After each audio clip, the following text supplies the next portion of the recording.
अस्सलाम वालेकुम फ्रेंड्स, आप सब कैसे हैं? I am Zafar Ali. दोस्तों, आज का जो हमारा टॉपिक है वो बहुत इंटरेस्टिंग टॉपिक है, transformation of sentences. Transformation of sentences का मतलब क्या है वो मैंने बोर्ड पे लिखा है, आइए उसको पढ़ते हैं और उसके बारे में कुछ सीखते हैं। ट्रांसफॉर्मेशन ऑफ सेंटेंसेस, इसका मतलब क्या है? To transform a sentence is to change the form of the sentence without changing its meaning.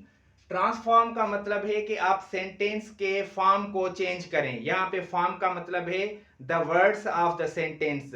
आपने जो सेंटेंस में वर्ड्स इस्तेमाल किए हैं, आपने उन वर्ड्स को चेंज करना है, मगर जुमले का जो मतलब होगा ना, उस पे कोई भी फर्क नहीं आएगा। आप सेंटेंस के फॉर्म को चेंज करें। सेंटेंस में आपने जो अल्फाज इस्तेमाल किए हैं उनको आप चेंज करें, मगर जो सेंटेंस का मतलब होगा ना, उस पर कोई भी असर नहीं पड़ेगा, वो तब्दील नहीं होगा, वो चेंज नहीं होगा। आइए, इनकी बहुत सारी स्ट्रक्चर्स होती हैं, बहुत सारे सेंटेंसेस जो होते हैं वो ट्रांसफॉर्म होते हैं। आइए मैं आपको एक स्ट्रक्चर यहाँ पे समझा देता हूँ। स्ट्रक्चर है, अगर आपके सेंटेंस की स्टार्टिंग में एज सून एज हो, उसके बाद में सिंपल पास्ट टेंस हो और उसके बाद में दूसरा भी सिंपल पास्ट टेंस हो, मतलब as soon as plus simple past tense plus simple past tense. आपको तो पता होगा सिंपल पास्ट में हम वर्ब की कौन सी फॉर्म इस्तेमाल करते हैं? Second form. आइए एक सेंटेंस लिखते हैं इस स्ट्रक्चर का और उसको करते हैं हम transform. Number one, sentence number one है as soon as the dog saw me. As soon as the dog saw me, it bit me.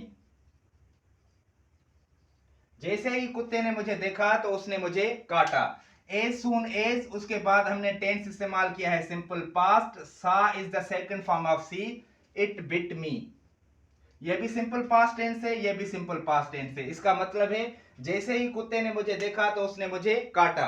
अब इस सेंटेंस का जो हम ट्रांसफॉर्म करेंगे इस सेंटेंस को, वो एक स्ट्रक्चर में करेंगे। नो सूनर, सेंटेंस की स्टार्टिंग में आएगा नो सूनर, और नो सूनर का जो पेयर है वो है देन। इसको आप नो सूनर और देन में भी लिख सकते हैं। सेंटेंस का जो मतलब होगा ना, वो सेम ही होगा। आइए इसको लिखते हैं।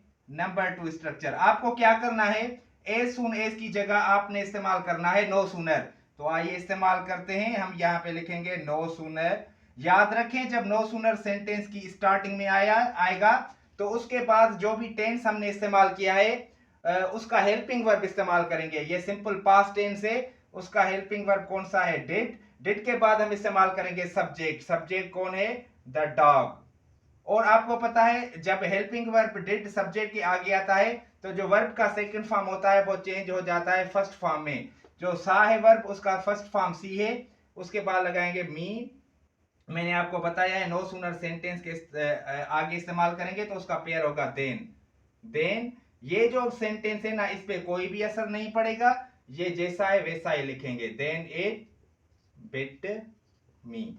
No sooner did the dog see me, then it bit me. तो ए सुन एज की जगह हमने इस्तेमाल किया नो सूनर, और मैंने आपको अभी अभी बताया है कि नो सूनर जब सेंटेंस के स्टार्टिंग में इस्तेमाल करेंगे तो उसके बाद जो भी टेंस आपने इस्तेमाल किया है उसका हेल्पिंग वर्ब इस्तेमाल करेंगे।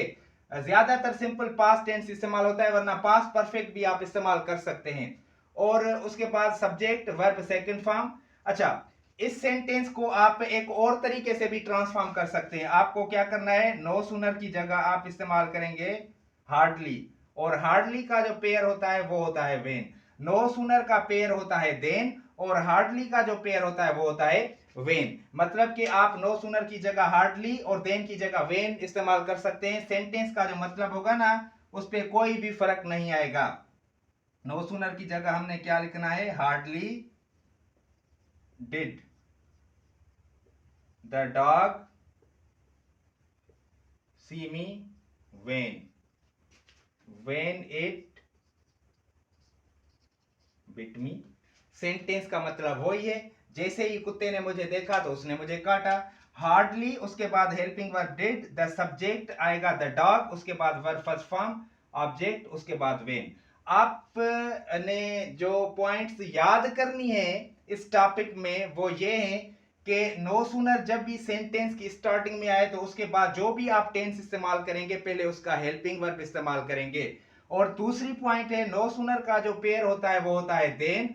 देन कौन सा, THAN वाला, EN वाला नहीं। और हार्डली जब सेंटेंस की स्टार्टिंग में होगा तो उसके बाद भी आपको हेल्पिंग वर्ब इस्तेमाल करना है। और हार्डली का जो पेयर होता है वो क्या होता है, वेन। ये है ट्रांसफॉर्मेशन ऑफ सेंटेंसेस। आप देखो ये as soon as the dog saw me it bit me, no sooner did the dog see me then it bit me, hardly did the dog see me when it bit me। अब ये जो 3 sentences हमने लिखे हैं इनके आप देखें कुछ जो अल्फाज हैं वो चेंज है। हमने क्या किया है, हमने सेंटेंस के फॉर्म को चेंज किया है, मगर उसका जो मतलब है ना वो चेंज नहीं हुआ। ये जो तीनों स्ट्रक्चर से तीनों सेंटेंसेस हैं इनका जो मतलब है ना वो एक ही है। मतलब क्या है, जैसे ही कुत्ते ने मुझे देखा तो उसने मुझे काटा। इस टॉपिक को हम कहते हैं ट्रांसफॉर्मेशन ऑफ सेंटेंसेस। यहां पे तो मैंने सिर्फ एक स्ट्रक्चर लिखी है as soon as वाली, वरना बहुत से सेंटेंसेस ऐसे होते हैं जो एक स्ट्रक्चर में लिखे होते हैं और आप उसको ट्रांसफॉर्म कर सकते हैं। धीरे धीरे मैं आपको वो सारी स्ट्रक्चर्स बताऊंगा कि वो कौन से सेंटेंसेस होते हैं जो आप ट्रांसफॉर्म कर सकते हैं। देखिए मैं आपको एक एडवाइस देना चाहता हूं कि आप 4-5 बुक्स ग्रामर्स के अच्छे लें और उनको पढ़ें। जो भी टॉपिक आपको टीचर पढ़ाए, कोई भी टीचर हो आपका, जो भी आपको टॉपिक पढ़ाए वही टॉपिक आप उन 4-5 बुक्स में सर्च करें। आपको बहुत ज्यादा फायदा होगा और आपको बहुत सारे सेंटेंसेस आ जाएंगे।